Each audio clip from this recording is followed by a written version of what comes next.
Yes guys. Yes guys. Hey guys. Ayan guys. Hello guys. Ayan nga sa mga interesado na malaman kung bukod sa hindi pala sa mga gustong malaman kung anong pinagkakaabalahan natin bukod sa pagbablog kay Lola Maria. Tara. Samahan niyo ako. Ipapakita ko sa inyo kung yung isang lote namin na ngayon ay pinalinisan ko at magtatanim tayo ng gulay dito. Tara, sa mga interesado, thank you so much. 15 minutes later. Ayun nga guys, yan, nandito tayo ngayon sa ating lote na kung saan ay pinalinisan natin at papataniman natin ng mga gulay para hindi naman siya nakatiwangwang, di ba? So, ang ginawa natin ay pinapader muna natin to. Yan, check niya. Yan, pinapader natin yan. Yung lote natin. Tsaka kung nakikita nyo doon, may bahay yan na malaki. Buti naman at may bahay dyan. Nakatipid tayo, ano. So, ayan siya, anuhan natin yan, pinapabungkal yung lupa para taniman natin ng mag-suggest nga kayo guys, ano yung magandang itanim dito sa plot na to. Yan. Tapos ayan, hanggang dun yon. So nandito nga tayo sa ating mag-garden tayo dito para para mapakinabangan natin ng ating lupa nang hindi naman nakatiwang kasi wala pa namang dito itatayo.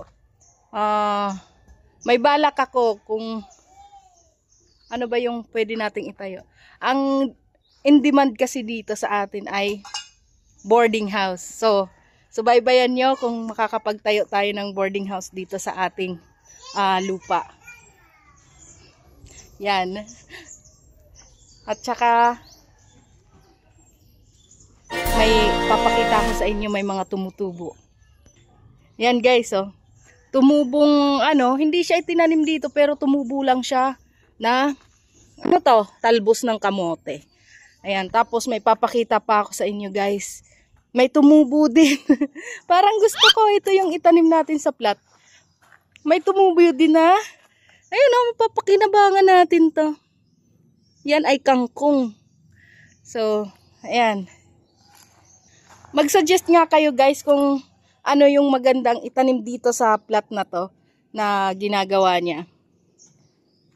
Yun, yung gumagawa.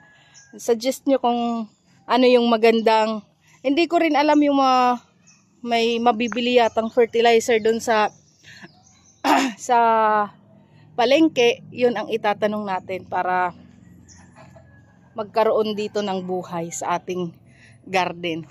Para hindi tayo bumibili. Ang kagandahan kasi dito sa probinsya, hindi mo na kailangan, hindi kagaya sa Maynila na lahat binili. Dito pwede kang magtanim, manghingi sa mga kapitbahay ng mga ingredients kagaya ng talbos ng kamote, kangkong, tapos tanglad. Ayan, marami yan dito. Maraming mga pananim yung mga kapitbahay natin na pwede lang natin hingiin. Minsan nga, pwede nating hingiin yung papaya. Kasi yung papaya nandyan lang sa bakuran ng kapitbahay, pinipitas lang natin. Pwede nga hindi na hingiin. Pero kapag para respeto ba sa nagtanim, kailangan hihingi pa rin tayo ng permiso. So, ayun nga, may papakita pa ako sa inyo. Bermuda. Ayan tumutubo din na Bermuda. Hindi natin yan nung nilinis to, hindi natin yan pinagalaw kasi papadamihin para mapunta doon. So, ayan. Guys, mag-suggest kayo ano yung magandang itanim, pechay ba? O na lang, talbos ng kamote at kangkong. Yun lang.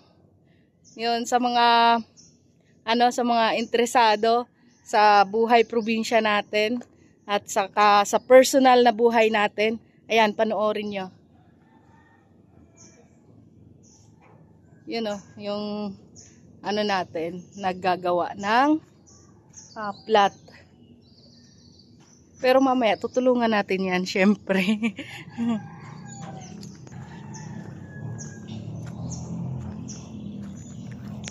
Yan. Ano yung magandang tanim dyan, Day? Ginagawa mo. May suggestion ka sa akin? Parang ayaw magsalita ng natin, ah. Sige, okay lang, baka nahihiya siya. Camera shy, kumbaga, oh.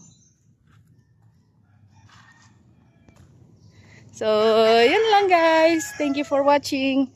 Bye-bye!